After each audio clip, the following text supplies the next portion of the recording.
Let's give it up. We are here live with Barefoot Advocate Susan Maroto. How you doing, Susan? How's everything? Not too bad, Liam, now that I'm finally here. How about you? For the MAHA Live.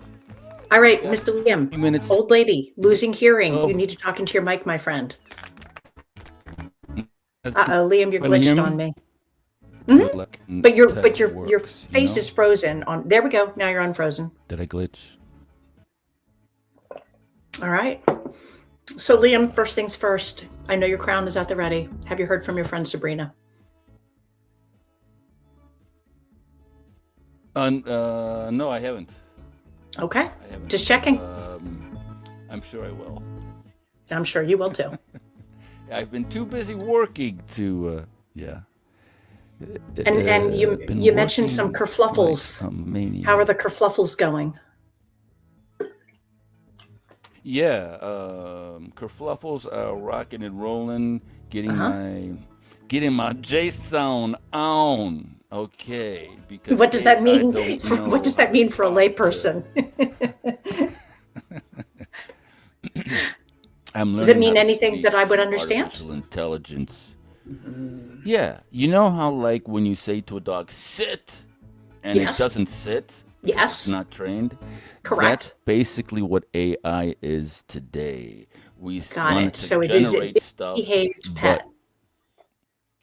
It's a misbehaved pet on drugs. It hallucinates all the time. Got it. All right, looks Sounds like very we're fun. getting ready. Yes. So let's see if I can bring in the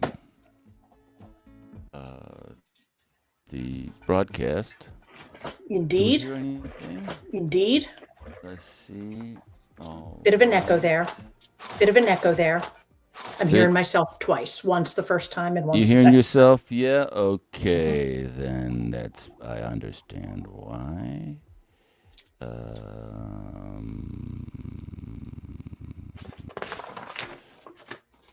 Truth. It still seems like a dream. When integrity was paramount. I cannot contend that I have always been right or wise.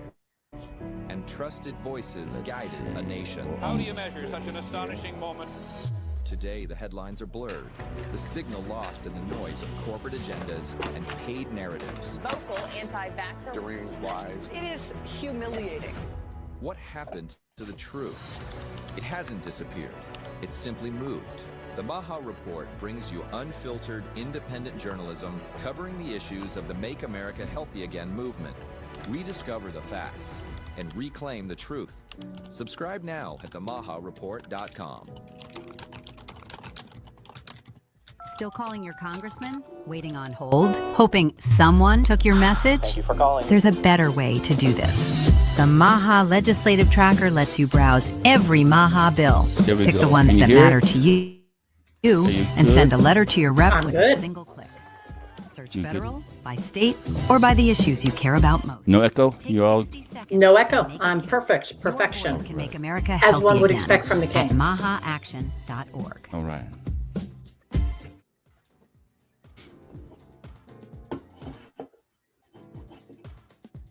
All right, time for MAHA. So this is where I get my we're going to try something here. We're going to here I'm going to change you. Okay. All right. So you might hear a bit welcome of an echo. Welcome to the MAHA Media Hub thing. And welcome to the MAHA Revolution. I'm Tony Lyons, president of MAHA Action. Today we're going to talk about three things that should go together but too often don't. Justice, truth, and gold standard science. And we're going to talk about one man who, over a long bureaucratic career, managed to corrupt all three of these things. You know his name. You've heard it 1,000 times. Nobody wants to talk about it. But most of what he actually did is being scrubbed, softened, buried by the legacy press. And I'm talking, of course, about Dr. Anthony Fauci. While the media was busy putting Dr. Fauci on magazine covers, turning him into some kind of a folk hero like a secular saint, one person refused to play along. One person used his platform to tell the truth time after time about who Fauci is, what he's done, and the long trail of damage he left behind long before any of us heard the word COVID. That person is now, thankfully, our HHS secretary, and I'm proud to call him a friend, Bobby Kennedy. It was a great honor and the most important act of my career as a publisher to hand Bobby Kennedy a megaphone. Skyhorse published The Real Anthony Fauci, and I'll say it plainly, it's the most important book we've ever put out into the world. It's an indictment, page by page, of a man whose deception, dishonesty, financial entanglements, and outright profiteering are the opposite of everything real science is supposed to stand for. While it was the most censored book in recent history, it sold over 1.4 million copies, and I believe it started a kind of a revolution. Most Americans only got to know Dr. Fauci during COVID.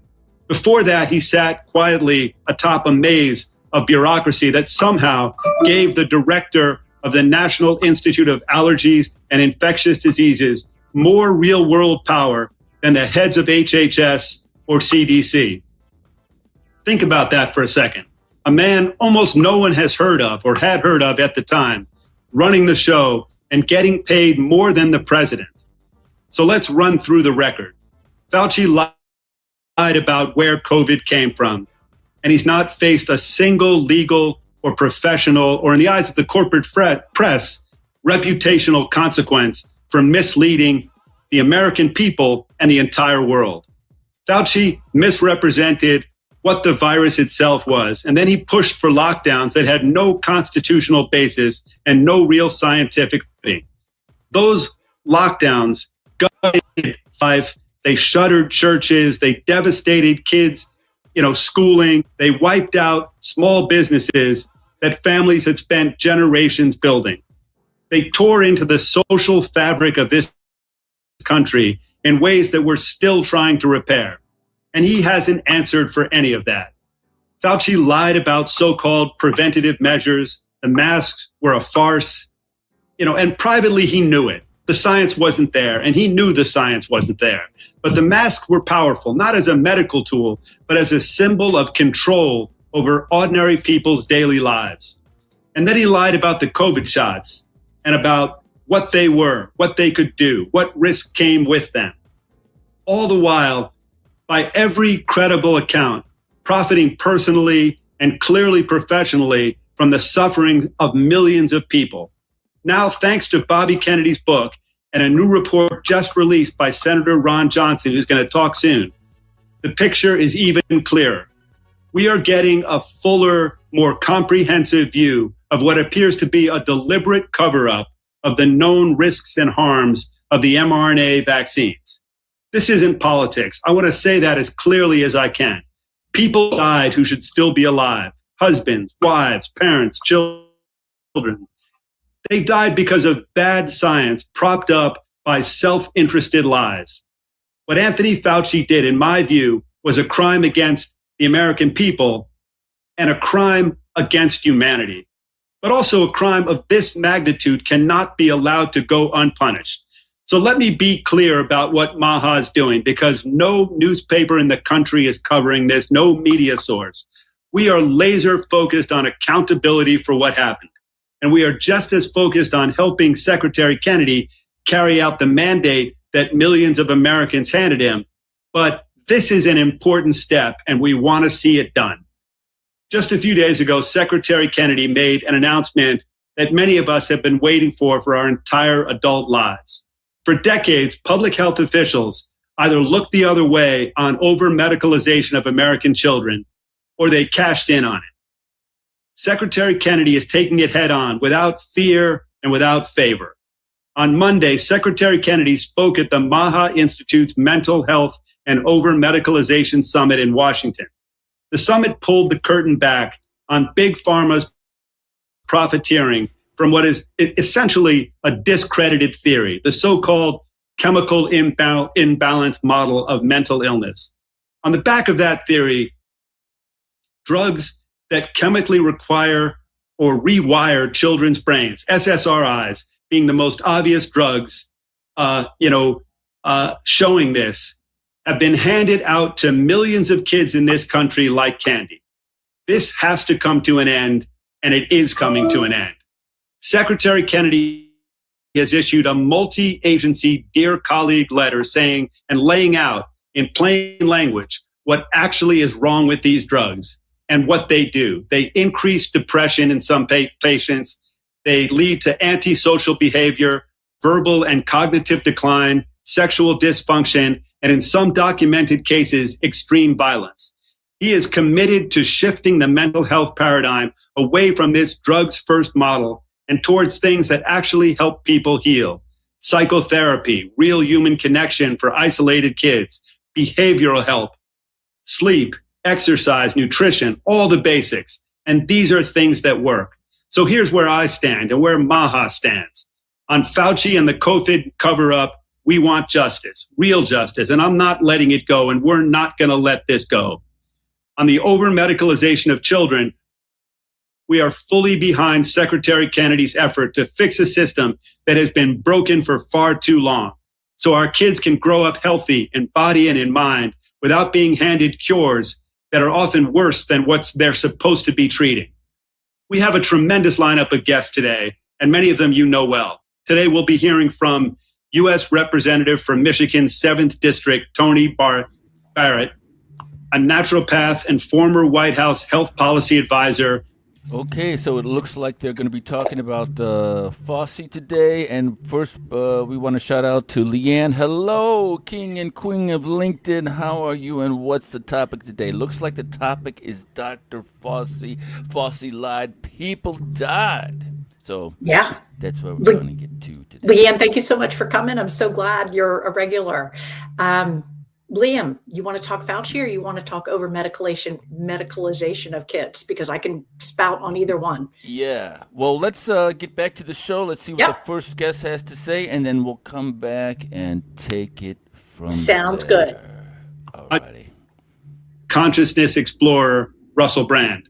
First up, we have U.S. Senator from Wisconsin, Ron Johnson.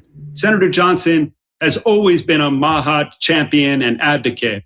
He was one of the first in the federal government to question the failed COVID response and to give voice to those harmed by the COVID vaccine. He recently held hearings on the Biden administration's concealment of COVID-19 vaccine safety signals. So, Senator Johnson, thank you for your incredible work and welcome to the MAHA Media Hub. Well, thank you, Tony. And because time is short, let me cut right to the chase.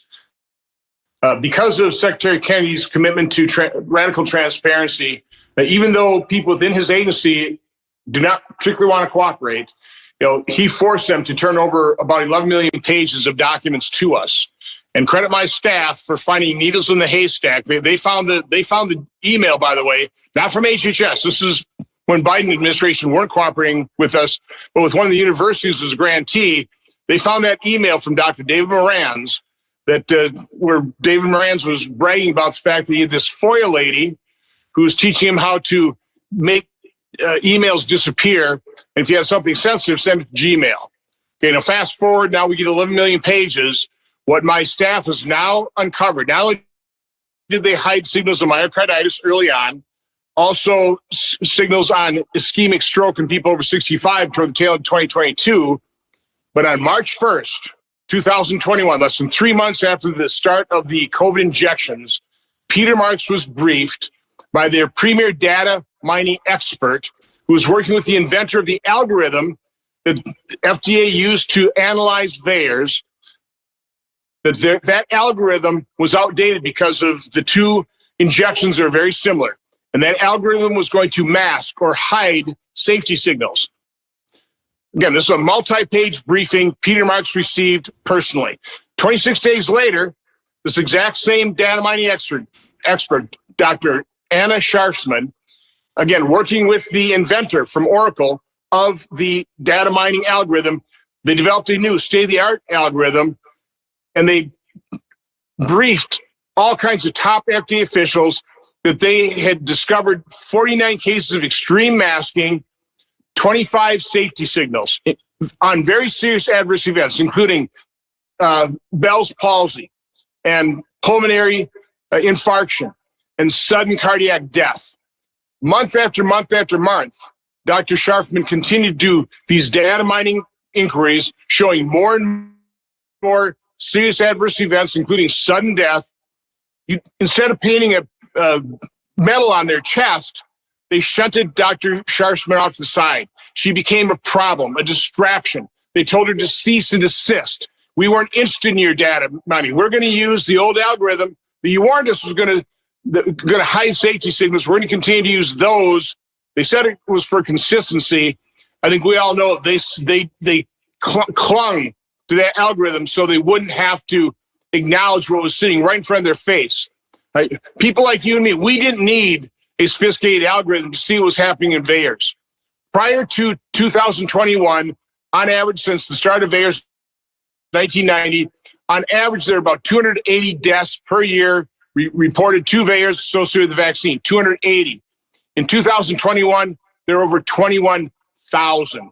And when FDA, CDC officials were confronted with that, they would always say, well, that's because we have billions of doses of the COVID injection. Well, my staff and I conducted a little calculation. We looked at, okay, what is the number of deaths per dose? For COVID injection, it was 25.5 deaths per million doses. For the flu, about 0.46. So COVID injections had a 55-fold increase in deaths per million doses, and still FDA officials hid behind that algorithm, and they told the people they're actually treating for what they diagnosed as injection injuries, they told them, we're not seeing safety signals. We've got a video in our hearing. Peter Marks, through the end of 2022, continued to tell that group, we're not seeing safety signals. They also told that exact same group on 23 individuals they were treating, somewhat successfully, for these COVID injection injuries, stay silent. Tell no one. We'll eventually publish a study. We'll admit these. They never published the story. This is a major scandal. It's a bomb buster, whatever. It is a huge revelation. The problem is no corporate media is covering this. I've been doing interview after interview with alternate media. Not one major network has covered this story. And I was just invited to be on CNN yesterday. I told them what I would talk about. They canceled the interview. So again, hats off to you folks for covering this. This is big news. This is a blockbuster, is the word, blockbuster revelation. Wow. Bossy lied, people died. Susan, what do you have to say? Oh, so much, Liam, as always, so much. I mean, first of all, when he says that, just going in reverse order, when he says that CNN canceled the interview when they found out what he was going to talk about, my answer is, so we're going deceptive. From now on, we are not, sorry, I'm just adjusting the camera a bit. We're not talking about what we're going to talk about. We're going to speak about it obliquely and vaguely. And then when we're in there and we're on live TV, then let loose. And then if there's suddenly a technology glitch and they need to cut coverage, they cut coverage, but still it's been said a certain amount of times. Number two, this is we're going random association order. I just saw something, and it was a clip of a very old Phil Donahue talk show where they were talking about vaccines, but it was from, I believe, the 1980s. Liam, I will search it up and send it to you so you can show it at the end. And in that talk show, which was before pharma started being funded, before pharma started funding more than 50% of major news media outlets, there was a very frank discussion of vaccines, but very different than what we'll see today. So, Liam, do we need to go back to our friends at MAHA, or shall I keep going? Sure. Let's see. They're getting ready to bring the next guest up. Yep. And there's like a window of opportunity, something about the statute of limitations, but we'll talk about that. Yeah, and the window is short. Yeah. In today, so I appreciate the opportunity to join you all remotely and share a little bit about the work that we're doing in Congress, and thank you for the advocacy of each of you on this call today for what you're doing. My pathway to Congress Congress came out of my work in the United States Army. I was in the Army. I had done my whole career during this 20-year-long war on terror.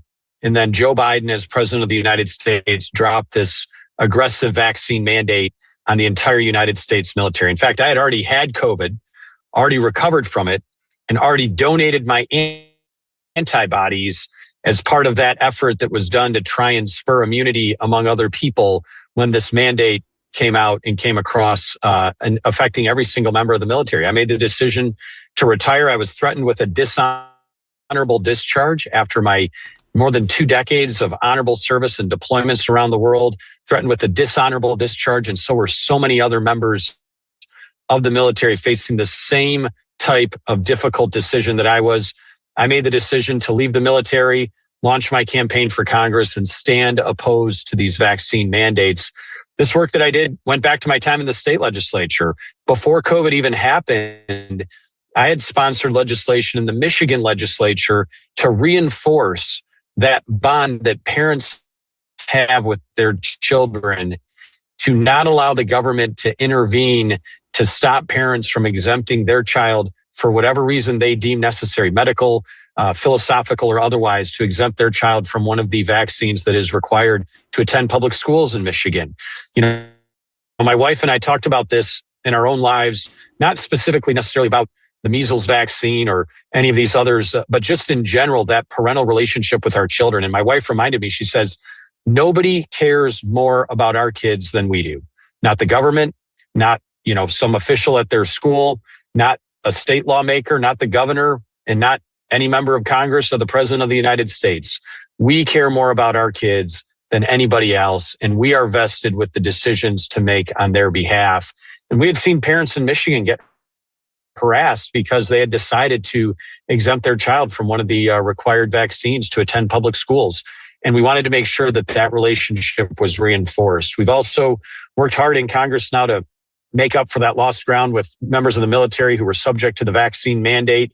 They may have left service, so that we can either bring them back in or justly compensate them for the loss of benefits that they incurred because of that mandate. We also voted on the Farm Bill last week in the House of Representatives, and we were able to take up amendments that would really allow for more disclosure and more reinforcement of things like pesticide use and things of that sort.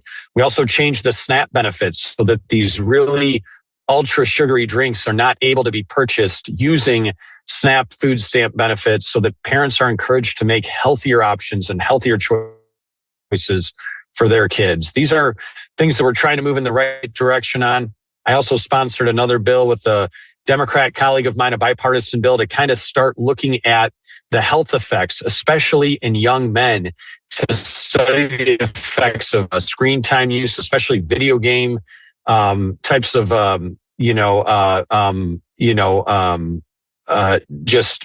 problems and addictions that young men seem to face more commonly today than ever before. So we're doing what we can to try and reinforce healthy outcomes and healthy options for everybody across America. I was proud to sponsor another bill last week that would allow Americans to purchase healthy groceries using their HSAs in a tax-exempt fashion.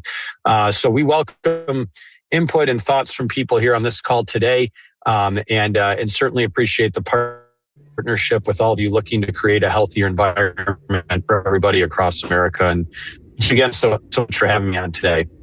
All right, looks like we've got Congress coming in.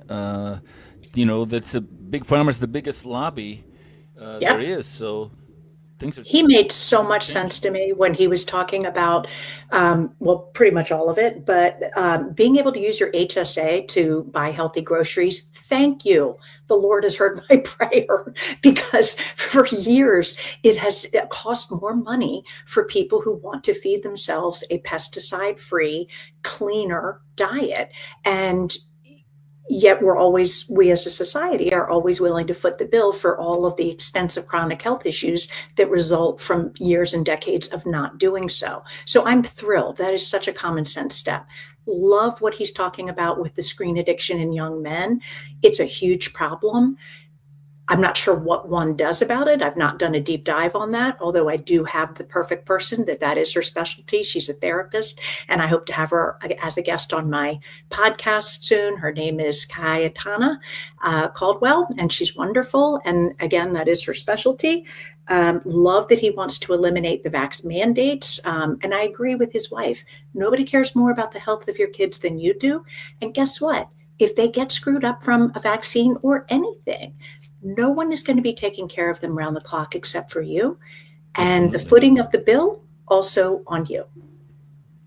Okay, looks like we've got another congressman that they were trying to get there, but looks like they're having some difficulties. Issues, well, yes. So Liam, what were your thoughts? And and particularly, like, there he is. He's done his 2 decades of service.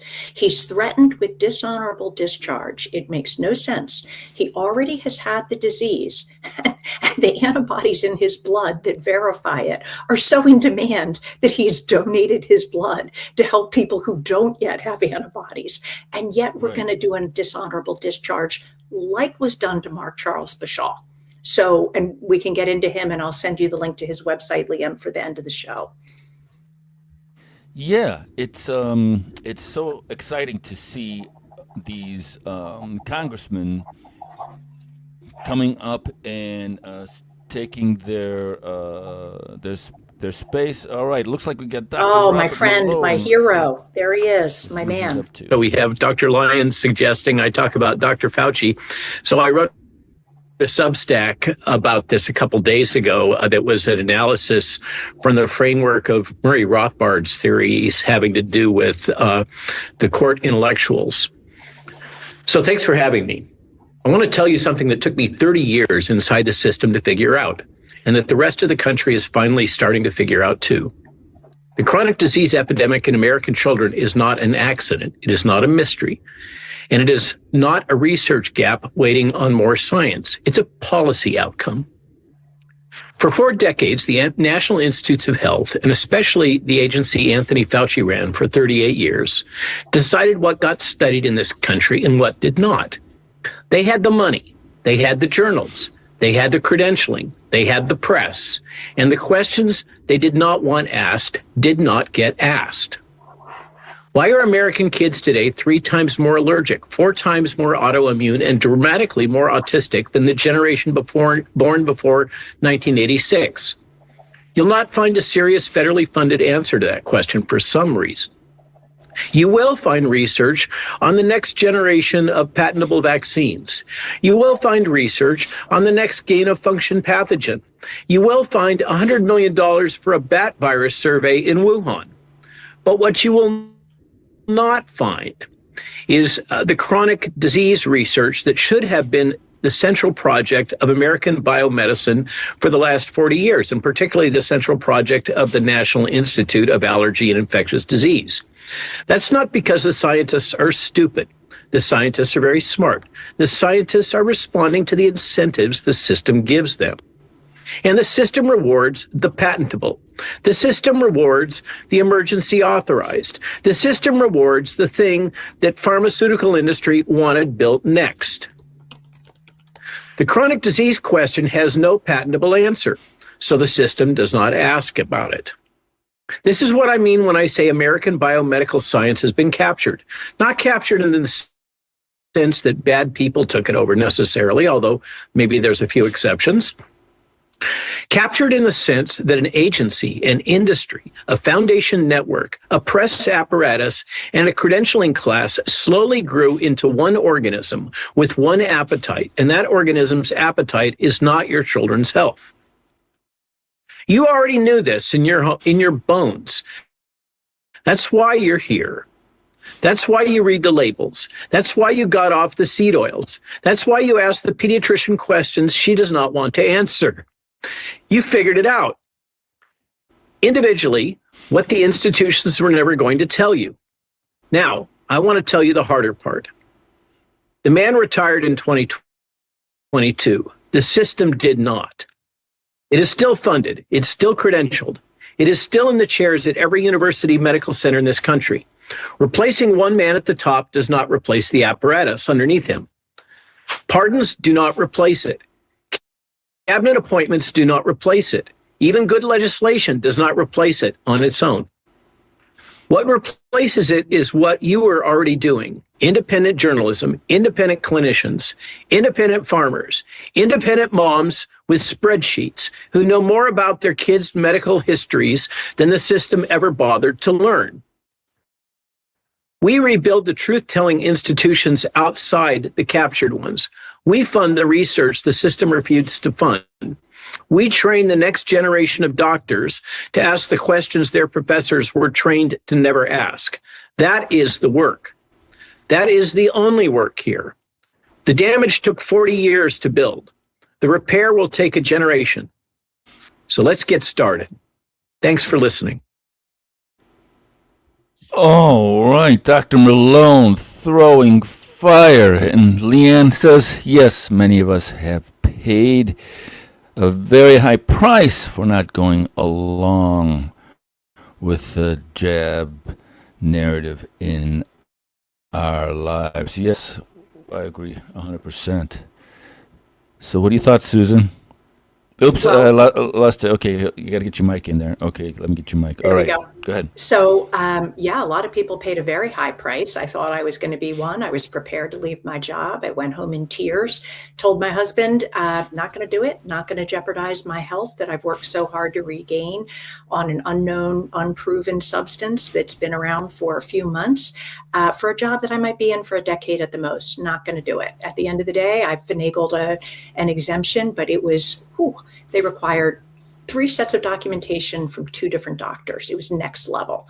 And of course, many people who did lose their jobs have since gone to court, and the courts have reinstated them with back pay. And that has happened for people who worked in hospitals, people who worked in schools, people who worked in many different types of settings, which I'm thrilled about. And I hope that it will give employers pause in the future when, because it's not an if, it's a when, the next thing rolls around that is the next health crisis, epidemic, pandemic, whatever we have, that some product, some pandemic, yeah.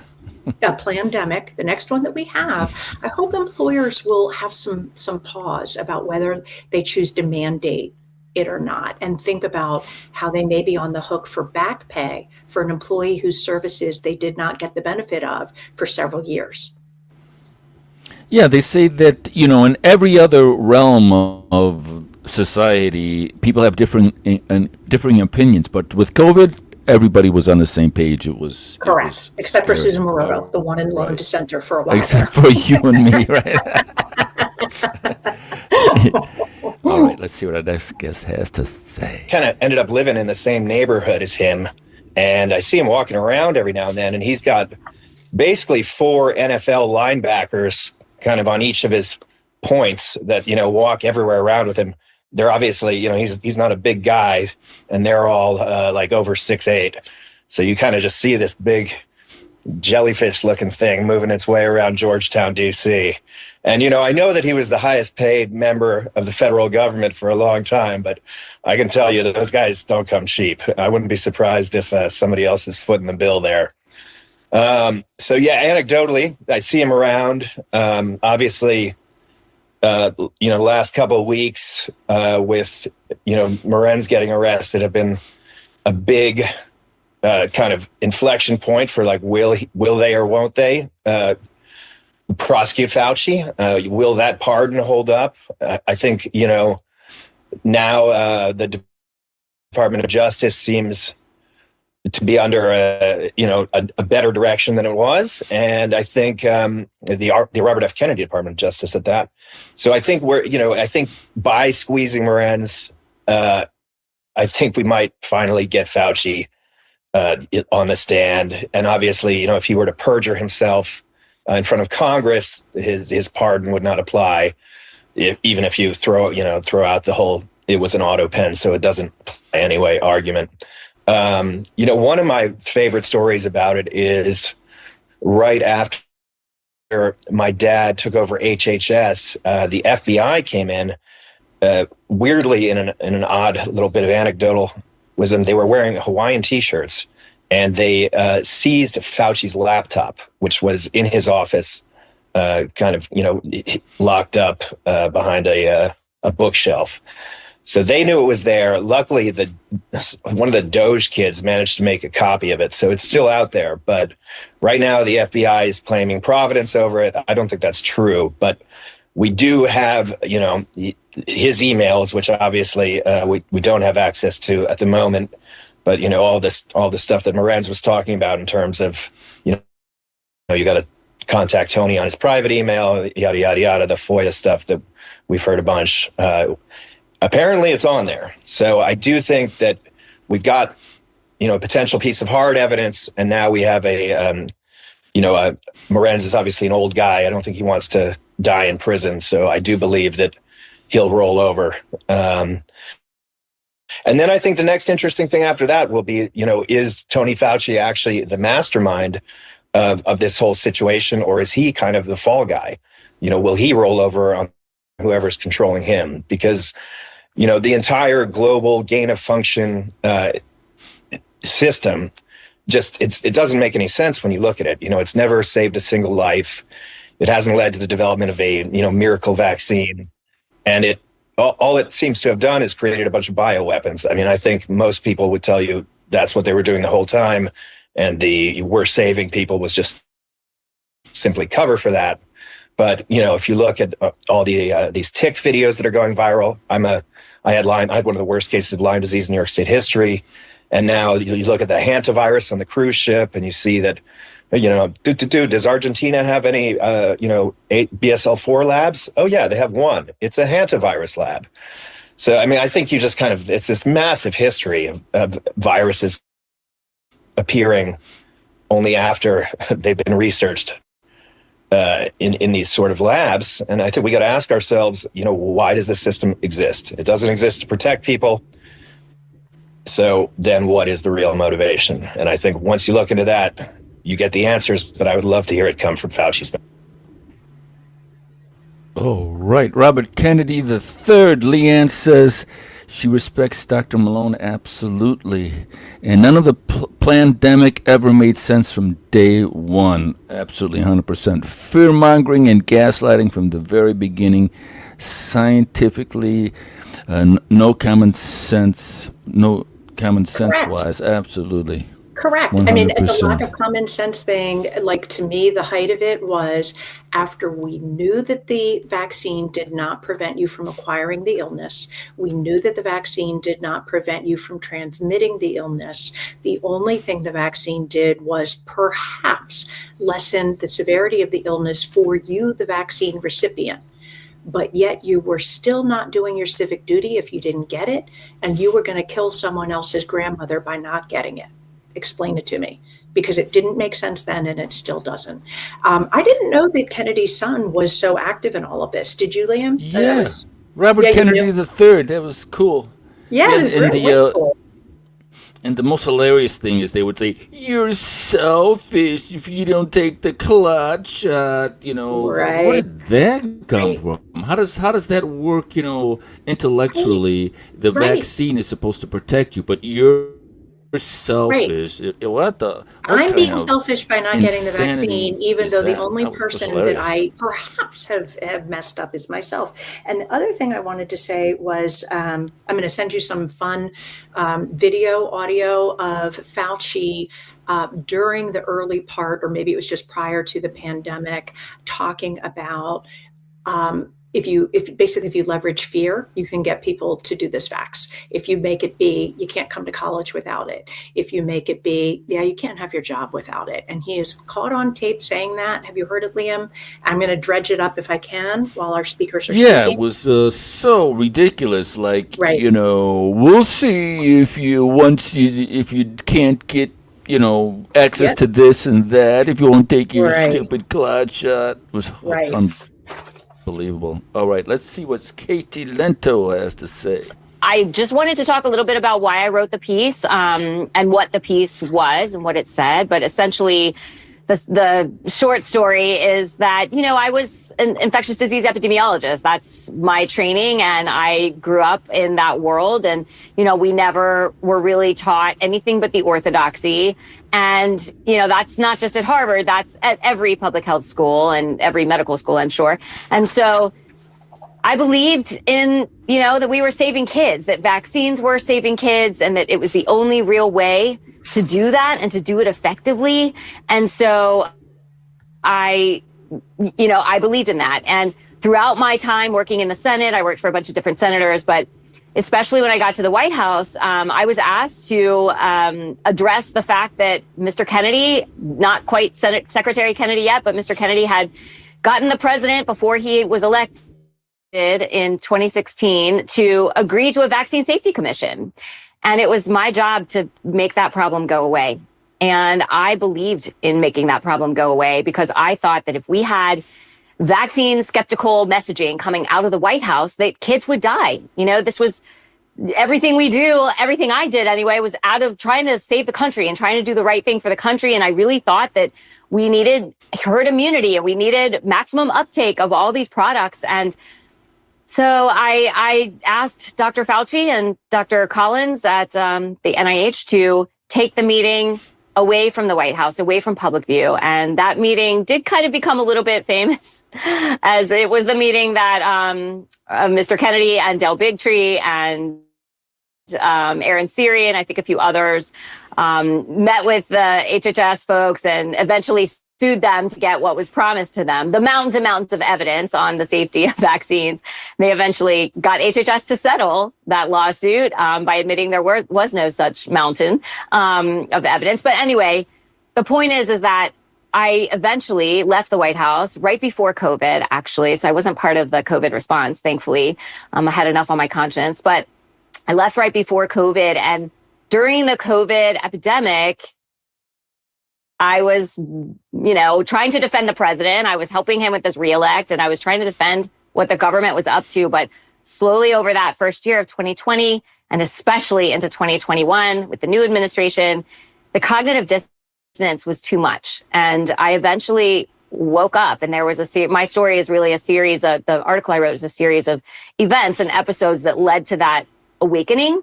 And I wrote it because, and it's sort of an apology to now Secretary Kennedy and all the people who've been in this movement for so many decades and are mad at people like me who didn't wake up and who didn't know better. And I wrote the article publicly because I had actually apologized to Mr. Kennedy years ago when I first woke up. But I did it publicly now recently because I want to help mainstream the awakening. I want to help mainstream that, like, hey, you can be a doctor, you can be an epidemiologist, you can be a politician, you can be working in government, and you can have taken the status quo orthodoxy line in public health for your entire career, but you know what's going on. And many, many of us do. Many people that I talk to, you know, in the system, still in the system, who kind of roll their eyes when they talk about vaccines. And I wanted to create a permission field, if you will, or expand that permission field to come forward and to tell the truth as, you know, whatever kind of expertise you have. And so I hope I've done that. I know a lot of people are mad at me that I didn't wake up earlier, and I'm sorry, I wish I had. But, you know, we really do drink a lot of Kool-Aid, and I really thought I was helping people. But anyway, I'll stop there. That's right. We do drink a lot of Kool-Aid. Do we? Leanne was laughing. She said that she heard that, you know, you're being selfish. This woke-tard nightmare logic.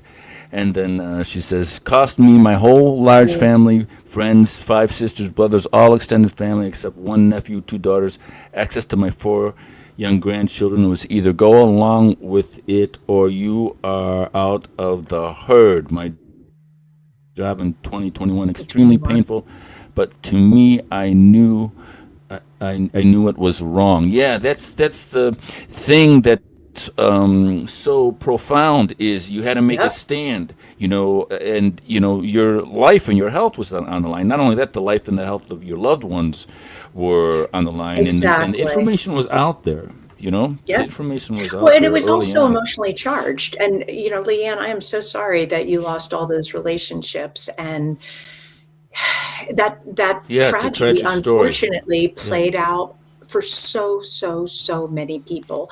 And then smaller sub-variations, like my aunt, she was fully vaccinated, but she still, because she lived alone, said to me 9 months in, Suey, I haven't been touched by another human being in 9 months.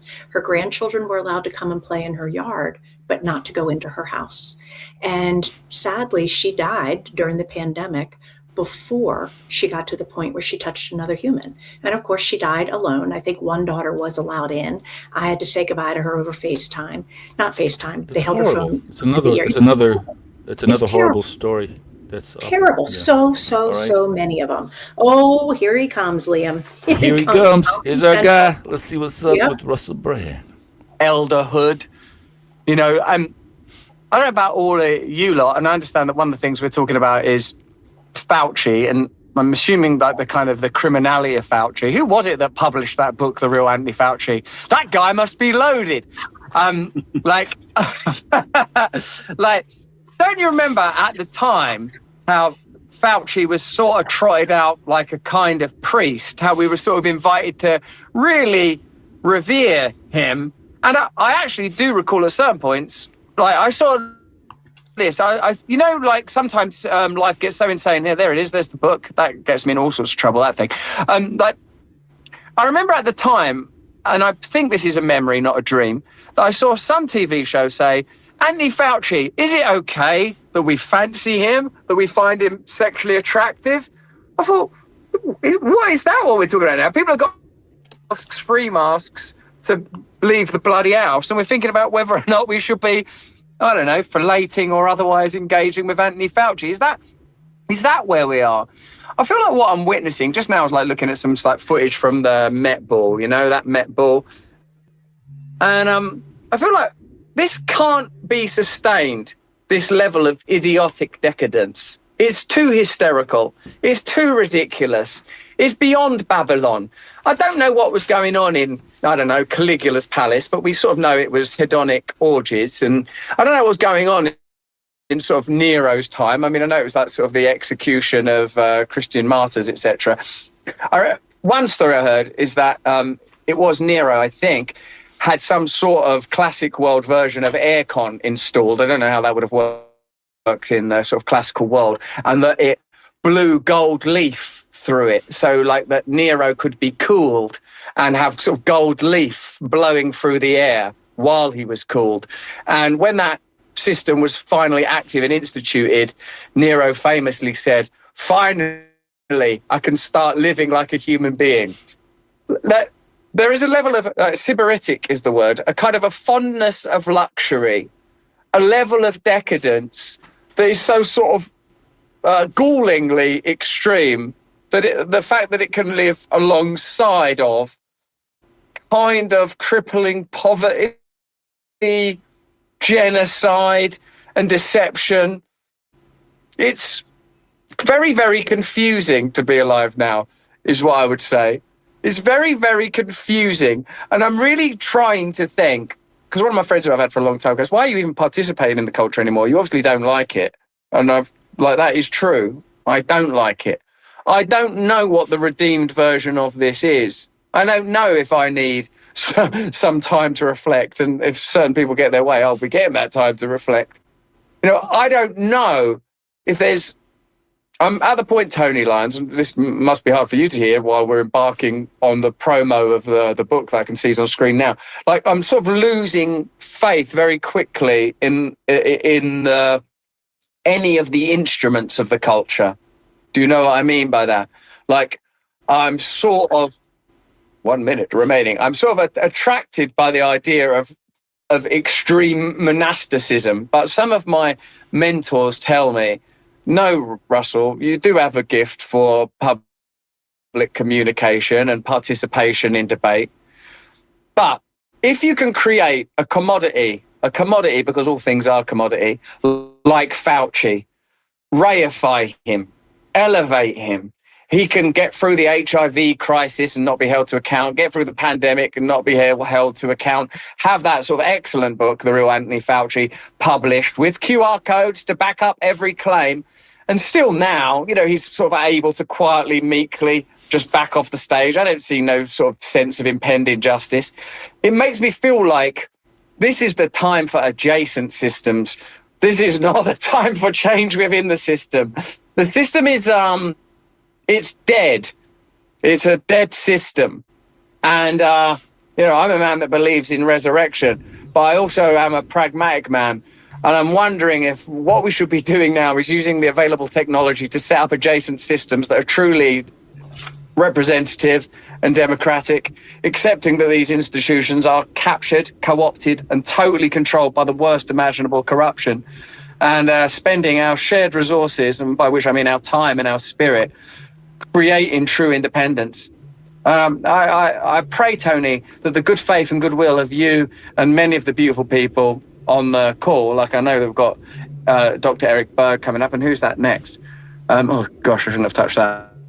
It's not my phone. That was terrifying, the results of that. I know there are such brilliant people, and there is good cause for optimism, but I'm starting to wonder what the exchange is, what the market is, what the milieu and medium is for that exchange, because, man, the culture's exhausting me. Tony, I love you. Thanks for always having me on here. Thanks all of you for your ongoing dedication and devotion. And I pray that from these small groups brought together around, proper idealism and proper righteousness, something beautiful can be nurtured. And I believe in you, Tony, for sure. Yes, absolutely. And we're talking about, watching your family members get indoctrinated into this, COVID cult. As Liam says, exactly. Liam, I cried for all of them. I was so scared for them. I love them so much. Oh God, so Susan, so horrible. Yeah, it's so. I mean, heart wrenching.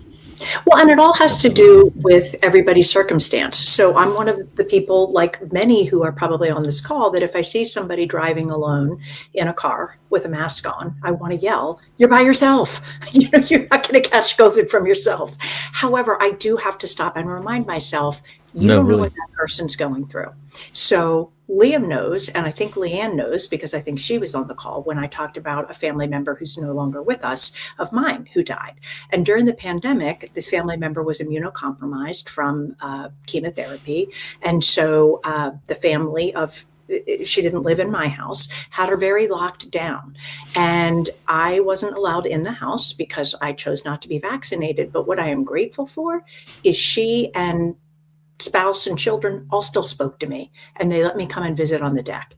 And although there were a lot of precautions set up, and there had to be X number of sections of deck in between me and her, and we weren't allowed to cross the center line, I was fortunate to have people that would at least listen. And I think maybe I was fortunate that because I had been in this world of natural medicine and trying to get healthy for so long, they actually called me and said, "We know you're not taking the vaccine. Can you tell us why?"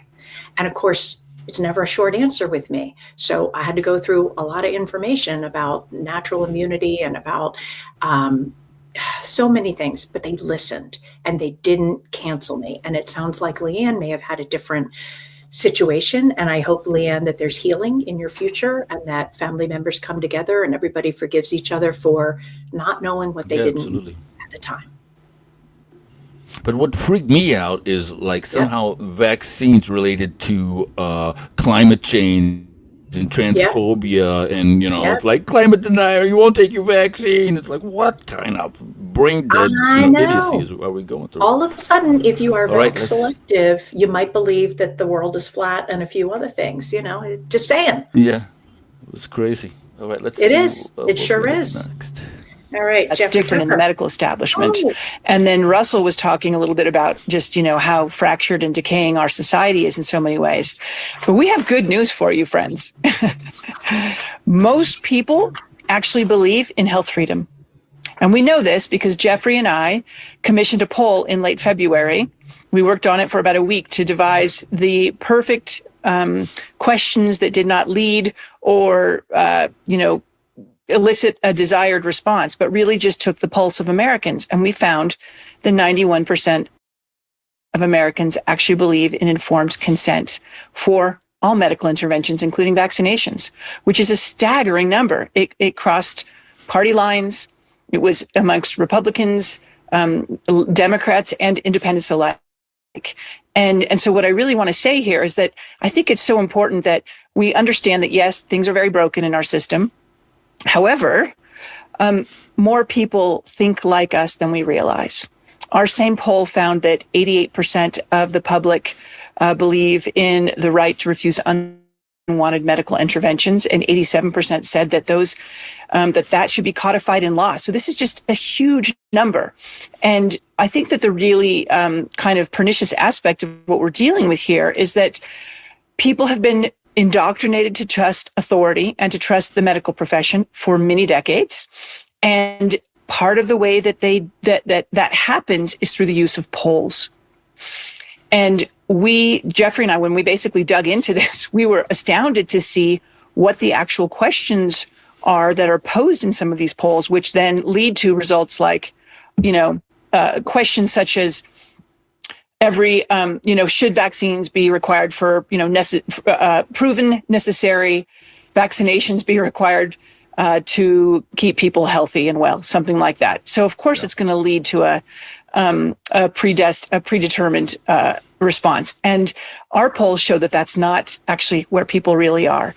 And then Politico did a poll, which is really interesting. So wait, let me go back to this. That what we really found was that these polls are being used for many, many different reasons. One of them is to manipulate public opinion. So they sort of make the individual believe that the individual is alone in that opinion, that it's somehow fringe to think that you are entitled to medical freedom and bodily autonomy. And then they also do something else, which is to give cover to the policymakers who are actually looking for cover for a certain agenda that they may be pushing, or that maybe the pharmaceutical industry or a vested interest is pushing. And so these are super interesting and not very, I think, very much obscured ways that these polls are used. They're basically used to manipulate the public, not to just tell us where public opinion is. And I think it's so important that we all understand this. But to me, the biggest takeaway, and what's so exciting, is that actually people believe what we believe, which is that we should have medical freedom. And Jeffrey can talk about, there was just a recent Politico poll that was so interesting that just completely reinforced our findings. So I think I'll leave it there. I can chime in on more of what Jeffrey might say. Let me just add here. So when Leslie and I put this poll together, what we wanted to avoid was giving the poll the proper answer. For example, we saw a lot of polls that were asking things like, do you favor established medical protocols for dealing with deadly diseases? Right? This kind of question, like who wouldn't say, yes, I do. Our poll was asking, do you want to force people to get medical interventions that they otherwise would not accept? So these are, we asked very plain questions. We constructed 30 of them over several days, and we examined each question. And we found out things that shocked me. First of all, this is not a partisan issue. This is very broad, actually. And things like 2/3 of the public thinks that the COVID policy responses were too extreme and that they did enormous damage to society. That kind of result. We asked a question about should Fauci be held accountable for his damaging policies during COVID. 76% of Republicans and even 54% of Democrats said absolutely he should. Just overwhelming numbers in every area. And we were shocked by this, and we actually worried that people wouldn't believe the poll. So I insisted that when we published this, we published the complete results with all the questions we asked, and you can judge the questions for yourself, and all of the answers complete with vast numbers of pages of in PDF and with all the crosstabs, so you can examine it for yourself. And we posted it all at brownstone.org/poll. So you can look it up and examine it for yourself. Now, when Leslie and I were so excited to release this thing, and we worked on a release charts and data and an article over the weekend and revealed it on Monday. And so it was really instructive for me personally, and I'm sure Leslie feels the same way. I was very excited to send it out to all of my contacts in the media who have been after me for the previous, 2, 3, and 4 years, to give them statements about this and this and this, and I've been generally aloof. Well, now I had a scoop for them. So I wrote all these reporters at all the top places and said, guess what? We've got a great scoop for you. You're going to love this poll. Please report it. Well, 24 hours went by, nothing. 48 hours went by, nothing. After about a week, I realized, whoops, we're not going to get any media attention on this whatsoever. But they kept reporting all the other deeply flawed polls, and ours still has not been reported in any major venue. It's very similar to what Senator Johnson says. So, that reveals something about national media, but still, the information has gotten out. MAHA Action has done some great work in getting the results out there. The results are exactly what Leslie said. You're not a crazy person. Your intuition is shared by the vast numbers of supermajorities of the American public. But you're not a crazy person, despite how the major media makes you feel. Your desire for medical freedom and for health freedom and for choice and the kind of medical services you consume, it's completely a mainstream opinion. That's what our poll has revealed, and I feel very excited about it. Yeah, it's also reinforced just the extent to which the legacy media is actually propagandizing Americans, right? They are propping up these polls that they know do not reflect the sentiment of the American people, while they are completely obscuring our poll and other polls that show something similar. So it's very clear to me, but I find it extremely encouraging. When we got these results, we were just like gobsmacked, right? And the pollster Zogby, he was like, I've never seen anything like this. Yeah. Jeremy Zogby said he had never seen, we had a conference call with them. I've never seen anything like this. We never get super majorities, which is usually 65, 70% in any issue, let alone in something that's so, quote, controversial, right? And so to me, what's really exciting about this, especially when you connect the dots with what Senator Johnson said and others, is that this is an opportunity for us to actually make our voices heard. And one of the ways that MAHA Action and other groups of us, Brownstone, HFDF, CHD, have tried to make our voices heard is through covidjustice.org. And this is a resolution that we want the U.S. Senate to adopt. And we are asking every single person watching here to go to covidjustice.org and sign the resolution that recognizes and acknowledges all of the heinous crimes, the overreach under COVID, and demands that the Senate actually issue a resolution in order to ensure that this does not happen again. Or any other legislative body, by the way. It could be passed in any state house or any city council, but we need some kind of culture-wide statement that what happened to us was wrong and should never be repeated again. We need this desperately for the healing to begin. Yeah. Absolutely. Bravo, Jeffrey Tucker, you just were speaking with Jeffrey not too long ago. Correct. I was going to ask if you recognized him. So that was when Jeffrey hosts the Brownstone Institute dinners that take place in Connecticut. I'm forgetting the town in Connecticut. Connecticut is not too far from where I live. So up I went, kind of positioned myself in a lovely Chinese restaurant that was better than average Chinese food.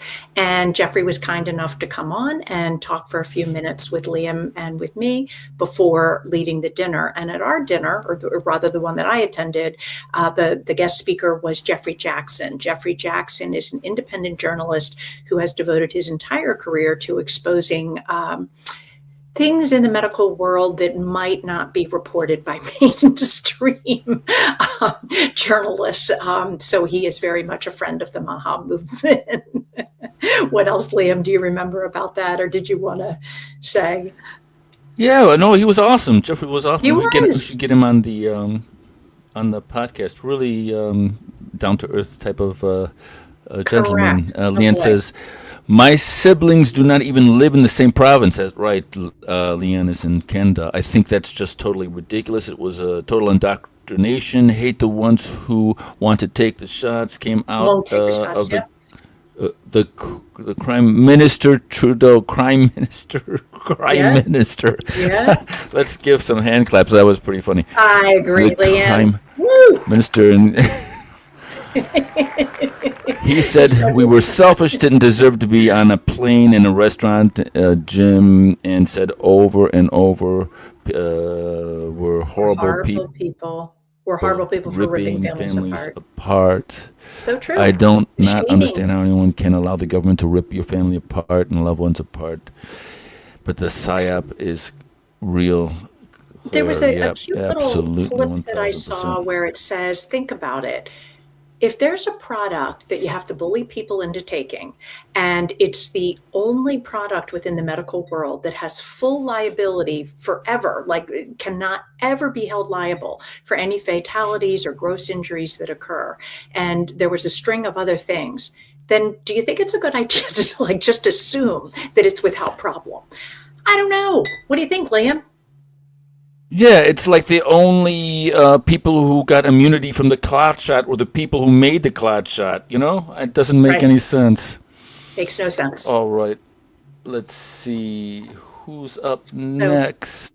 I do not recognize the face, but Here, and president we're thrilled of to- I MAHA don't recognize the Action. face. No. Yeah. Oh, right. It's about seed oils. And, it's just such an important piece of this whole puzzle. And you're on all sides of it. And thank you for everything that you're doing. Welcome.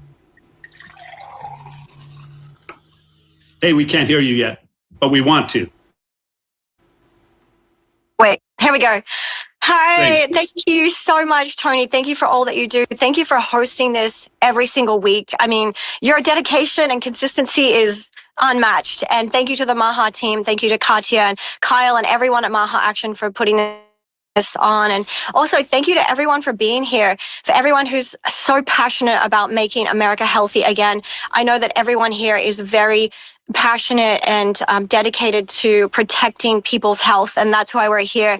And I'm 17 years cancer-free, thank God, praise God. And may God release from the heavens strength for us, and joy and peace and love, and just strength for us for this mission that we have ahead, for this army, this battle that we have ahead, this mission. So today I'm going to be sharing from my new book, The Truth About Seed Oils. Thank you to Skyhorse Publishing and Tony. I'm so excited about this book. It's a very short, quick read, which is awesome, just very easy, quick to read. But first, I just want to share quickly a little update on the Monsanto journal case that we just had in DC last week. So there was 35 of us speaking at the Supreme Court, and many of you probably have heard that they removed the pesticide liability shield from the Farm Bill. We are just so stoked. What a MAHA win. That's just so exciting.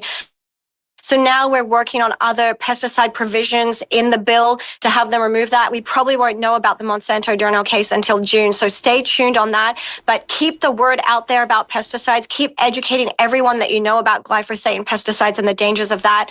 And so, okay, I'm going to leave you guys with 4 things that every single person needs to know about seed oils. So first of all, there are healthy seed oils, and then there are toxic seed oils. And that's probably very confusing for people.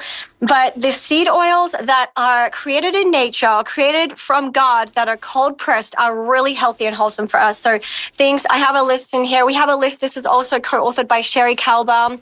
And so the list, the healthy seed oils are flaxseed oil, hemp seed oil, pumpkin seed oil, tiger nut oil. So those are healthy seed oils, but the toxic seed oils are things like canola oil, corn oil, cottonseed oil, grapeseed oil, rapeseed oil, soybean oil, safflower oil.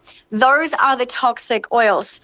And also there's a list in here, cleverly disguised seed oils. So you'll see now things, if they say soy lecithin or lecithin or even plant oil, those are disguised for seed oil. So you want to stay away from that. Obviously, if we eat whole foods from nature, we're going to stay away from these toxic oils.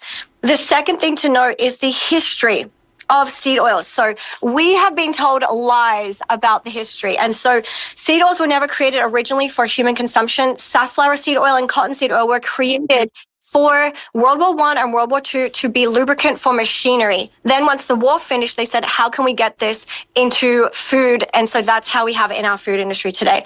The third thing is that everyone needs to know is how they are linked to everything from Alzheimer's, dementia, cancer, infertility, and even homicide. Yes, there are some amazing studies in this book. So seed oils are worse than people think. We need to spread the word. It is a $500 billion industry, so that industry is trying to protect them at all costs. And then the fourth thing to know is that we need healthy fats, and a massive driver for anxiety, depression in this country is omega-3 deficiency. So we need healthy omega-3 fats like olive oil, coconut oil, and avocado oil. And so I had anxiety, and after 3 days of consuming a lot of omega-3 fatty acids through wild fish, my anxiety was gone. And so I talk about this and more in the book. I hope you guys enjoy this and keep going, keep fighting the good fight with us. Thank you so much. If you're not using lard, you are a retard. That's what I say. Did you come up with that yourself, Liam? I did, yeah, just while she was talking. So we're going to call it a Liamism. A Liamism. Oh, I like that. Liam, I will get some applause. Liamism? Yeah, kind of fun. Liamism has a nice ring to it. That's right. Yeah, but I think she's slightly incorrect from what I hear. Even extra virgin olive oil turns into heterocyclic amines and acrylamides when metabolized by the body. You fry with it, you are eating cancer. It's because those elements turn into these carcinogens. So what are your thoughts? Do you eat? So you've done a deeper dive on olive oil. I'm going to believe you. I'm going to say the Mediterranean seem to be healthy. Maybe it's because they're using it in salad dressing and they're not cooking with it, so it's not breaking down into that byproduct. I didn't hear her say that olive oil was healthy. I heard her say tiger nut and hemp and flax, and I'm already forgetting the other one.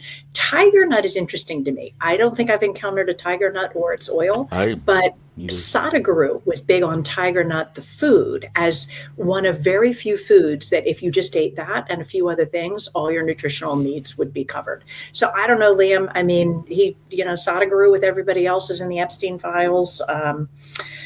I don't know what to believe anymore. Back to Russell Brand saying it's a confusing time to live. Part of it's common sense, right? Like grandmother stuff. He said, all things in moderation and moderation in all things, except for like this thing.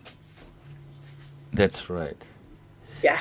Russell Brand called it an era of idiotic decadence. Well, and you had a thing last time, didn't you? The idiopathic was, you came, it was another Liamism. Right, is the root.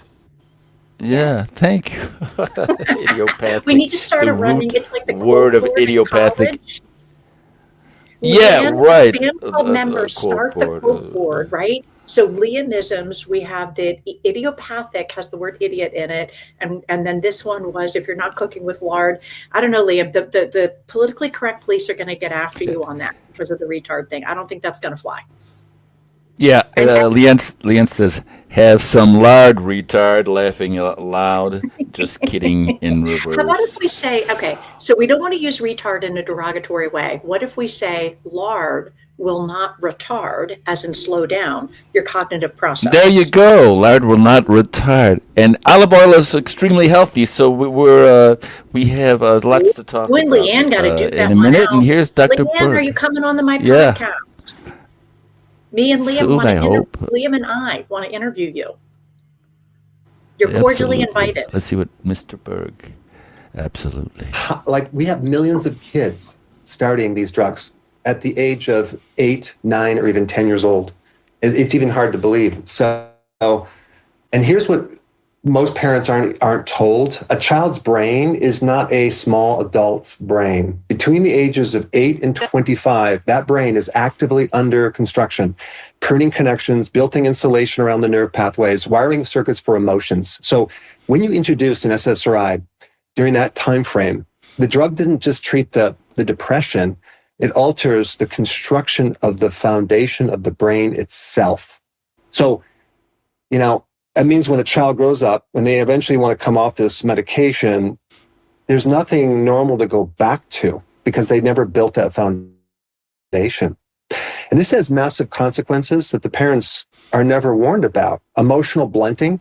This is a child who starts these drugs at 10 years old may never develop the full emotional range. And they don't even know they're missing it because they never had it. You have sexual development problems. SSRIs suppress the brain's sex sensation pathways during puberty, the exact window when these circuitries are supposed to be built. Then suicide risk. And this is the most critical because when you flatten a child's emotion, you don't just reduce their suffering, you also remove the protective feelings like fear and hope and the connection for others. So what would normally prevent a child from acting on these dark thoughts, it's not there. So those guardrails are gone. And even the FDA's own black box warning acknowledges that it increases suicide behavior in children and young adults. But how many patients actually really know this warning before they're consenting? So it's really, really bad. So there's three things that I think we should focus on. Enforcing the existing medication guides. This is different than informed consent. There's medication guides that are not in the tiny small font that the informed consent are. And this is like a federal law that's already enacted. It requires patients to receive these detailed written warnings about the serious side effects before starting the drug. And so they're called medication guides. They're a list of suicide risk, withdrawal symptoms, sexual dysfunction, but they're not routinely provided. I think even the website that you can download them on is broken. So now the FDA is proposing to replace these comprehensive guides with a one-page summary that waters them down, which is it'd be very, very terrible. So what we should do is enforce the existing law, not weaken it.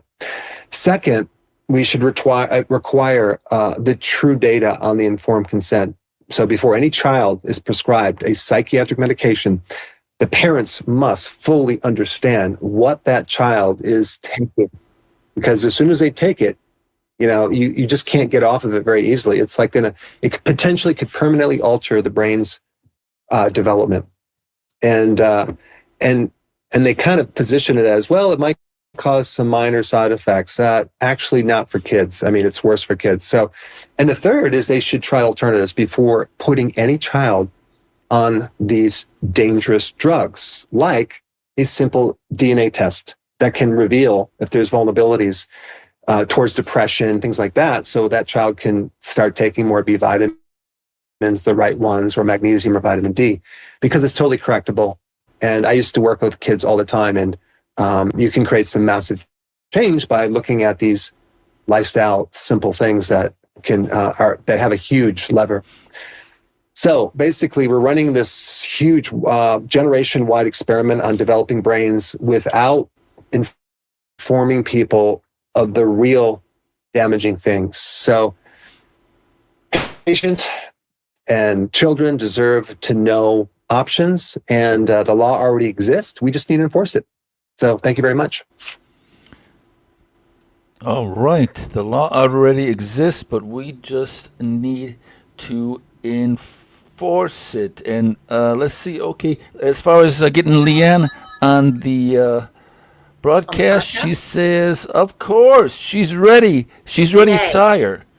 Oh, so she's ready to enter the royal. I hope she brings a crown. Oh, I love a girl with a sense of humor. That's true. Like What's for that? Leanne, What's that? I said I love a girl with a sense of humor. And Liam, what do you think for Leanne? Do we make the crown Yes, optional absolutely. or mandatory for participation in the podcast? What do you think? Oh, that's a good question. Mhm. Since Maybe she's ask her. been, Maybe we'll give her a small waiver as so our kind. original founding member of our Found Club. Maybe we'll give her the option that we would love for her to wear a crown. Absolutely. But we will. Right. I would. Okay. So, Liam, I don't know if we have time, but I just sent you the black box warning label thing from Johns Hopkins. And Dr. Berg is right. People do not know about it. I have talked with so many adults as a therapist who tell me their story, and I use the phrase black box warning label, and they basically say, never heard that phrase. What is it? So clearly they're not being told. parents of the middle schoolers with whom I worked for 8 years, the ones who talk to me about their child's medication, and many, many, many children today are on medication that I see in the therapy office setting or the school setting, I don't think I ever had one tell me, I'm aware that there are risks that go with the drug. Instead, parent after parent after parent conveyed it in a fairly casual manner. Oh, her general doctor is going to start her on a little light dose of fill in the blank with said SSRI to take the edge off the depression, the test anxiety, the school refusal, the whatever it is. So we have a real problem of not informing people fully of what it is that they're signing on for. Yeah, and when I was a kid, you know, it was like, stop crying or I'll give you something to cry about. That was my SRI, you know. Right. You know. So I think that. Well, and so, you know, again, my grandmother, balance, right? We don't want too much of stop crying or I'll give you something to cry about. That's right. But I do think we might have gone too far. No, I don't think. We have gone too far. When everybody is leading with their trauma, as in, hello, nice to meet you. I have ODD, ADD, Yeah, ADHD, OCD. Like, it's a list of alphabet soup. No, you are a person.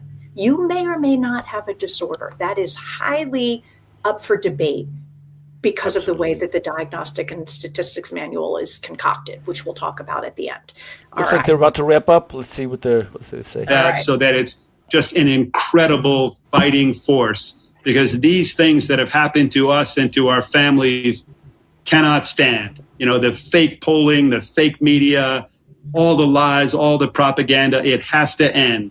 And, you know, this is a day where we sort of didn't celebrate, but we mourned this period where Dr. Fauci was able to lie his way to the top, fail his way to the top, and harm so many people. So, you know, we're going to harness every bit of power we have and build a MAHA movement that can change all of this. That's the goal. That's what I want to do. And as we heard from the polling from Jeffrey and Leslie, Americans overwhelmingly want that. And they want the government to do that, to fight to make us healthy, to fight to protect us from these predatory policies and these, you know, predatory companies. So, you know, following this call, you're going to get an email that has clips from this show, and we hope that you will repost them. We'll have calls to action. So share the content, follow all of the instructions. You're all fighters. You're all freedom lovers. So take what you want. Use it as much as you can, as much as you're comfortable with. Try to help us get it out there. And please sign the COVID Justice Resolution. Go to covidjustice.org, covidjustice.org. Please do that. And thank you once again for joining us. Thanks for joining us each week. And, you know, one thing that I really want to celebrate right now is that, you know, we have Mother's Day coming up. And thank you so much. And let's all celebrate the MAHA moms and the incredible work they've done in building this movement and in helping their kids, in many cases, just tirelessly around the clock, helping their own kids through chronic disease. And we hope that the next generation doesn't have to do everything that you've had to do, because we have healthier kids because of the work you're all doing today. Thank you so much for joining us, and hope to see you next Wednesday at 4 p.m. America's children are sick. All and right, moms let's give have them a been round of betrayed. applause. The time for empty promises long past. Now is a time for action. MAHA is the most powerful force of collective action in generations. Okay, so maybe Susan, you can read this. Leanne Sure. is speaking in much more medical terms. Oh boy, you're asking me to read that? I wish we could just bring her on. All right, oleocanthal. Okay, so oleocanthal, found in EVOO. EVOO, I do know, is extra virgin olive oil, has an anti-inflammatory action in the body equivalent to ibuprofen, works on the same pathways as a non-steroidal anti-inflammatory drug, pain replacer of ibuprofen. Excellent. I'm wondering if the critical thing to to resolve the dispute, because we don't want the king and Lady Solier from Canada duking it out. Liam's whole thing is that cooking with olive oil is bad because of the compound, he knows the name, I can't say it, that is produced at high heat. But if you just swig it straight from the bottle, Leanne, or if you sprinkle it on your lettuce in your salad, then are we good? And Liam, if she's not cooking with her olive oil, are you then? Well, I'll show you next time. I'll show you the doctors that I follow who have like the 12 foods you stay away from, and they are just like this, and this. So we'll talk. But here's my question: are they saying you need to stay away from cooking with olive oil, or that you They're also saying need to put it in a salad? They're saying don't eat sardines with the oil. They're saying stay away, Interesting. Yeah, they're big. So I'm going to go back to my common sense thing, which is the Mediterranean people do seem to use a lot of olive oil. They're certainly healthier than Americans, although that is a low bar indeed to set. So I don't know. I mean, could it even be the way olive oil is processed? I remember watching something on 60 Minutes forever ago about how most olive oil is corrupted or tainted, that the equivalent of the mafia in Italy literally puts, it was some vile substance in there. And I'm not remembering but something that had to do with cars, like a solution that would normally go in your car engine, and that olive oil was diluted with that substance. I've been scared to buy it ever since. But I wonder if that's part of it. Well, like Crisco was created for was a submarine, a non-oil-based submarine lubricant in World War I that got. I remember my mother taking things of Crisco and sticking it because she was taken by the propaganda. Leanne says, we went to the same school as we started growing up. I think she means I'll give you something to cry about. Right, exactly. So my husband was the unfortunate recipient of the more you cry, the less you pee, which we have spent years trying to figure that out. Why would that be a bad thing? Like, why do you want to pee more? Why would that be a motivator to stop crying? But that we always break that one out. The more you cry, the less you pee. I don't know, Liam. I don't know. It's a very confusing world. Russell Brand, it's a very confusing world. She said, Leanne says you have to have good quality olive oil that matters. So I'm all about ghee, and part of that is because I ended up with an Ayurvedic doctor early on, or Ayurvedic, however we're saying it, and they're really big on ghee. And ghee is clarified butter. It's butter that they heat and they remove something or other from it, and what's left is called ghee, Ghee. So that's something that, because the Ayurvedic people are so big on it, and I tend to trust things that have been around for thousands of years, where the people at the time were just relying on their own wisdom and or whatever divine inspiration came to them in their meditation or whatnot, but that was later confirmed by science. So for example, I was told years and years ago, like probably 30 years ago, to do turmeric with black pepper. Well, now, of course, we know in confirmed laboratory studies that turmeric is not well absorbed unless you add, I think it's called piperine, which it's found in black pepper. So they knew that thousands of years ago before there were any laboratories. So how did they know? So I'm going to trust them. That's me. But I also think I go back to somebody who said one time, if you look the world over, people eat very different diets, but can be healthy. So the people in Alaska are having a super high fat diet that's a lot of whale blubber. They're healthy. The people in the Saharan plains are having a lot of tubers. So they're very high in carbs, maybe 90% carbs, and they're very healthy. So I also think part of it may be what's your genetic lineage and what can you cope with? Your own system, what can it cope with? What do you think, Liam? Well, Leanne says olive oil helps with sleep and also joint pain, even good for bone health. So I don't know. The jury's out on that. So I think I'm inviting everybody to come watch Leanne and the King fight it out on the podcast, because this is going to be a good fight.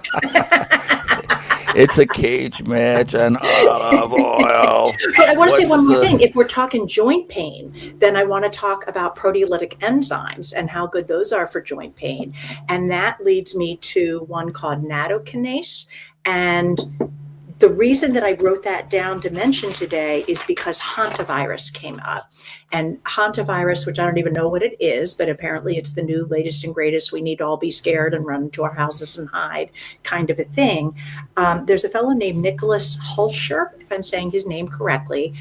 He posts a lot, has a master's in public health, tends to be very avant-garde with his research and his information about what helps with what. And he said recently that nattokinase dissolves the clots that can form from the COVID jab, the clots that can form from the disease COVID, and I believe he also said that it can dissolve the amyloid plaques that can be or that are associated with the presence of various dementias like Alzheimer's. So I wanted to put that on people's radar. The enzymes go by various names. WOBE enzyme is an old formula that I used to use. More recently, I'm using a Dr. Mercola one that I can't remember the name of, but proteolytic enzymes, look it up. It's on Amazon. You eat them, you consume them in between your meals. So maybe 2 hours after food or an hour prior. And that way, instead of digesting the food in your belly, they get into your bloodstream and they somehow alter the ratio of pro-inflammatory and anti-inflammatory compounds. And I can only tell you that they work. I was ready to put my hand out for a steroid or something that I don't believe in years ago. And instead, a very lovely integrative doctor sent me, she said, no, try this first. Boy, did it help amazingly. The other thing that I wanted to mention about Nicholas Hulscher is that with regard to hantavirus, he recently posted, and Liam, it's somewhere in all of those voluminous notes in the chat, that red algae. Yeah, I think I got it here. Is this it? I know I sent you a lot of Focal stuff. So let's see. Yeah, Focal Points is him. That's his thing on Substack. He's also on X a lot, and I'm sure he's in other places. And I don't know where he said it, but I know I have it in my email, so I can actually just read the email. It says natural red algae protein slashes hantavirus viral load by 99.99% in lab models and protects 80% of mice from lethal infection. So if you go further into the article, it does say, obviously, we need studies in humans because doing it in a lab is not always 100% equivalent. But that's really, really promising information if we're talking about people on cruise ships being terrified of this hantavirus.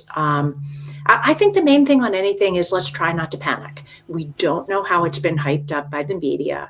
We don't know what the ulterior motives might be in terms of a vaccine that conveniently was started to be worked on 5 years ago. So just deep breaths, do your research. There's something out there from somebody can turn you on to that will help more than likely. And Leanne says she's sold many bottles of nattokinase, bromelain. Yeah.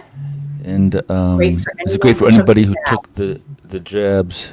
It's also an enzyme. So yes, you guys are on the same page. That's great. We are. Leanne and I were always vibing. She's my girl. And Liam, the other thing I wanted to put on people's radar is if anybody has either long COVID or they became ill from the COVID shot, there are entire clinics that are dedicated towards helping those people. And because unfortunately their rosters have been very full for the last few years, they have figured out some things about what to help. I don't know all of them. I just know that the research is there and there are some strategies, protocols, interventions, if you will, that can be helpful. So don't despair if you unfortunately are in one of those categories or someone you love is. There's some help to be had. And we talked about the black box warning. You sent this in the private chat. What is a black box warning? Great I don't question. really know what a black box I think is. for most people, it's what is that? I've never heard of it, even though, yes, I take an SSRI. And by the way, my 8-year-old does too. The black box warning is the highest. Well, let's read. This is from Johns Hopkins. So anybody who needs it from a highfalutin source, there you go. They are added only when substantial clinical data shows the drug can cause severe harm, hospitalization, or death. That's pretty severe. That's a pretty big thing to not inform a patient or the parent of a patient of when you prescribe it. So then we go on. You want to read, Liam, or you want me to? Sure. A black box warning, officially called a boxed warning, is the most stringent safety warning the FDA can require from a drug manufacturer. As the name implies, a box warning is a bold black bordered notice at the top of the drug's label or informational package insert. This prominent warning is designed to alert healthcare providers and patients to serious, life-threatening, or permanently disabling risks associated with the drug's use should an adverse reaction occur. So, yes, I mean, and so what was the discussion? You know, I have a lot of time, my brain is working on the technical aspects. So what was the discussion today about the black box warning? You remember? Well, I think that the larger umbrella was the over-medicalization of children. And I think that people like you and me and Leanne, who are of a certain age, are well positioned to comment on it, because we remember a time where the majority of people under whatever age didn't take a whole lot of meds for anything. So early in the meeting today, I heard one of the doctors who was talking say that children are 3 times more allergic than they used to be. I would say true story. It was Robert Malone, 4 times more likely to have an autoimmune diagnosis than children of a few decades ago, and a higher percentage of autism, if we can quibble about what that percentage is. But at any rate, the data is clearly in. There can be no quibbling about the fact that kids are far, far sicker than they used to be. Kids used to be just the joyful recipients of good health and tons of energy, and now they are not. And they walk around, and the ones that I was hanging out with for 8 years as a middle school counselor, a lot of them complained of fatigue. Going outside in the spring, which used to be a time-honored ritual that everybody loved, like, please, Mrs. Maroto, please, please, please, can we go outside? It was a little controversial because you always had a few allergy sufferers, and I didn't want to make those kids miserable. So I always used to say, everybody put your head down on the desk. If you, no peeking, mandatory no peeking rule, because you don't want the kid with the allergies to get shamed. And then if you feel like going outside is going to make you absolutely miserable with itchy red eyes and a running nose for the rest of the day, put your hand up. And sometimes we couldn't go outside because too many kids, or even really one kid, would be enough to make me not want to hold class outside. So we were talking about the medicalization of kids. It certainly is true that kids are prescribed a lot of pharmaceuticals and, alarmingly, a lot of psychotropics, psych meds. I very much agree with Dr. Berg that a child's brain is not a mini adult brain. It is a different organ. It is still under construction. The brain That's a great point. Yeah. Yeah, it's a really good point.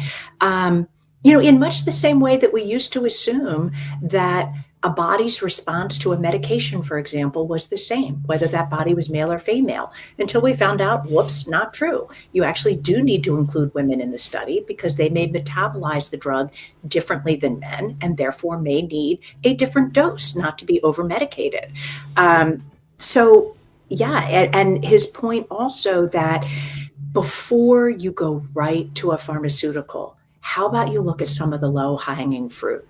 Is the kid getting enough sleep? And I will tell you 100, so much percent of the time, the answer is no. Whether that is due to overscheduling, whether that is due towards a rather obsessive focus on grades and a need to stay up late studying, whether it is due to the lure of the screen and social media and the texting with one's friends, whatever it is, they're not getting the sleep that they need.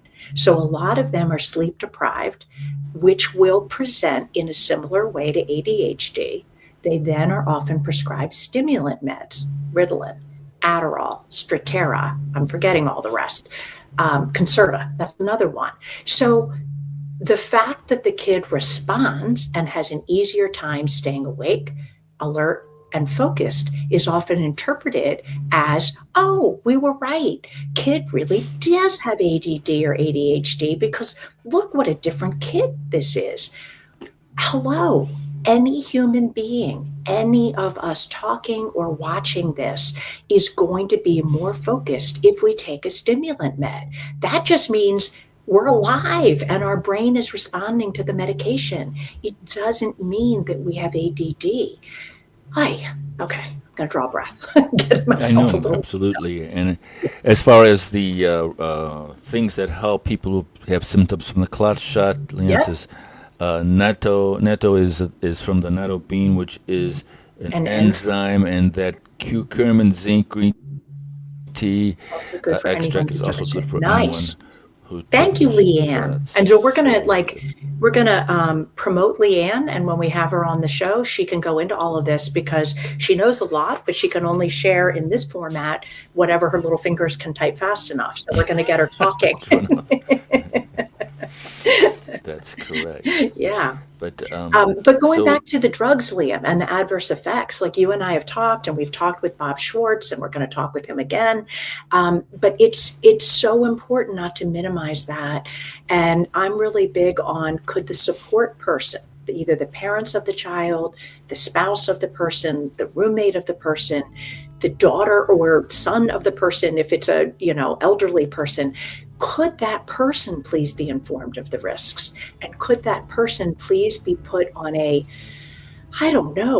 program of, you need to check in every day and make sure that the person taking the psychotropic is not deteriorating and becoming worse, that they're not agitated, having insomnia, that their dark suicidal thoughts aren't increasing. Because he's right, we've got a ton of kids killing themselves, 121 a day in the United States, who are between the ages of 10 and 24. And that, how we are not having public outrage over that is beyond me. Like, that shouldn't be in a developed country where pretty much everybody has food. I'm not saying there isn't food insecurity. What I am saying is we have food banks, we have ways to get food to the people who are hungry. So given that, why are so many kids killing themselves as compared to even 40 years ago or 20 years ago? It's outrageous and sad. Yeah, it's sad, outrageous, and you would think that there's this thing as a parent that comes over you where you are just ready to put your life down for your kid, and you're just not going to do anything imaginable to hurt your child. But then you just go, and some dude in a white coat tells you to have your kids pop the drugs, and you don't research, you don't do any, especially today with the internet, you don't do any research of your own to just the risk reward. So what's the risk of bringing the kid into a high quality nutraceutical program for a while? What's the risk for cutting out sugar? What's the risk for all of these things before you take something that alters the neurochemistry of the brain? It just seems like it's just common sense that so the kid is depressed. Well, the kids are, as a kid, you're growing, like Dr. Malone says, or it's Dr. Berg. You don't have a adult brain in a small adult brain in a child. You have this thing that's developing. Correct. And if you screw up that brain's chemistry and you want to get off of the drugs later, it doesn't have a template of what's normal to go back to. I thought that was so correct. And some side effects are permanent. I mean, or at least they're spoken of as permanent. Could a really advanced functional doctor find a way to get that person side effect free? Maybe. But, for example, some of the sexual dysfunction is permanent, so that people who have stopped the drug then still have the effect a decade later. Urinary stuff can be permanent. The drugs can alter it can give you like greater frequency and urgency. And again, that might mean you stop that drug but that urgency and frequency is with you for life, unless you figure out a fancy out-of-the-box person who at this point in time doesn't take insurance and you can cough up the money to go see them. So you're right. There's a lot to mess with. Where I can't judge today's parents, Liam, is I think it's they don't know what they don't know. I think that you and I have the benefit of being older and having been around longer. And so we have in our head what a healthy childhood looked like in 1970s. We also remember a time where you could turn on the news or a talk show and you could watch discussion of health stuff that wasn't 50% funded by the pharmaceutical industry as it is now. Which is why I don't think I did send you the Phil Donahue thing. I'll see if I can find it real quick. But that's why I think that all of this has been sold as normal. It has all become normalized. So if you're a young parent and you're in maybe your 30s and everybody in your family responds well, quote unquote, to Prozac, well, then it's just little Susie Q or little Johnny. He's starting to struggle the way we all do. And so, GP said, let's give it a try. So I can't fault them, although, part of me is with you. Could we just do a modicum of research? 5 minutes, 5. All you have to do to read the side effects and these SRIs, they say, side effect is suicidal ideation. Right? Hello, what the? Hello. And you're going to give that to your kid? Here we go. Here's Phil Donahue. How do you not communicate that to a parent? It's just, to me, unconscionable. And then I go back, Liam, I know that you're still on doctor hate. I'm beyond that. I'm progressed. I'm now in insurance company hate. The doctors, and I'm not excusing it, it is not right that they don't communicate the potential risk to the patient and or parents of the patient, but they don't have the time.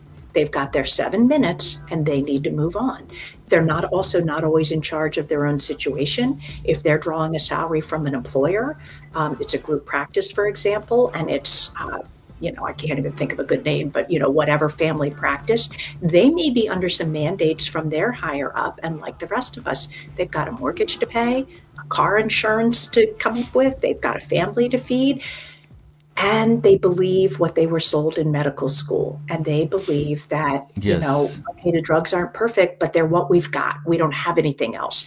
And they literally often do not know about the efficacy of things like B vitamins, like Dr. Berg was saying, particularly the right formula of B vitamins. The whole complex, the whole B complex family. So is this what you're talking about? It is. And it's just striking to me because the conversation is one that you would not see in today's mainstream television because of the funding and where it comes from, which is pharma, or a portion of it. How long is it? Do we have time to? I doubt we have time to do all of it, but I didn't watch the whole thing, but I mean, why don't you turn it on, see if it's of any good, and if not, we'll move on. Yeah, we'll see if it doesn't break the CPU into many pieces. Right, true. Come on, play. It's not playing. And if it doesn't, so one thing I can do. Go ahead. So it's Phil Donahue. Yeah, it's show so if number. You're interested. You do it, Liam. So just search Phil Donahue Show 1983 on vaccines, before we were all lost our minds. Right. And this particular one was on Rumble, RUMBLE. It could be on YouTube for all I know, but I didn't search it there. So it came to me via Rumble. I also wanted to mention, to just sort of reiterate, we're all supposed to go and sign the Prosecute Fauci thing, covidjustice.org. Right, covidjustice.com. Let me see if I can pull that up. Thanks for reminding me. I wanted to, and so we'll end on that. COVID Justice. Well, if we're ending, Liam, you know what it's time for. Justice.org. All right, yeah, that's right. One must be consistent. We are the king and queen of LinkedIn Live. Thank you very much. Here we go. All right. So, COVID justice. So, if you are looking to take this to the next level, the COVID-19 response produced was sweeping suspension of civil liberties in modern American history. Emergencies do not suspend the Constitution. This resolution repudiates COVID era. So here you can read the resolution. You can sign the resolution. We're up to 37.2 thousand signatures, and this is a covidjustice.org. All right. Thank you, everybody, for watching. This was a good broadcast. It was. I but loved we didn't seeing hear from Winifred. Yes, we didn't, but Maybe Winifred we got will busy. You know, when you're a these niece, days. you go cavorting Yes. off in the Norwegian hills doing your thing. All right, everyone. Thanks for watching. All right. We will see you next Hasta time. luego. Bye-bye.